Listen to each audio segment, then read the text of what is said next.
Hello सांगमाने welcome करुच्ची मोर आउ एक video को सांगमाने आजिर वीडियो रे आमे जानिबा कि केमिति व्हाट्सएप रे जाइकि आमे निज डीपी को चेंज करि परिबा।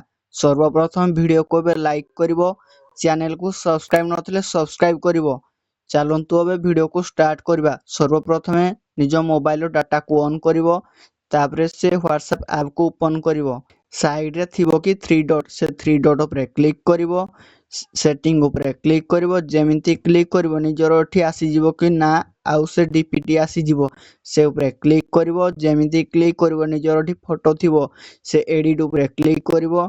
एठी प्रोफाइल पिक्चर देखा जाउथबो, कैमरा अछि, गैलरी अछि, इनपुट फॉर्म फेसबुक अछि, एआई इमेज अछि। तुम एठी गैलरी उपरे क्लिक करिवो। जेमिति क्लिक करिवो मु एठी मोर ई फोटोटी को चूज करछि। डन उपरे जेमिति क्लिक करी फाइनली से फोटोटी मोर व्हाट्सएप डीपी रे क्रिएट सक्सेसफुल हे जाइथियो। जानि पाइलो कि केमिति हमें गुटे व्हाट्सएप रे निजर फोटो को देकी रखि पारिबा। आजिरो वीडियो रे एतिकी देखा हबो आ गुटे नेक्स्ट वीडियो।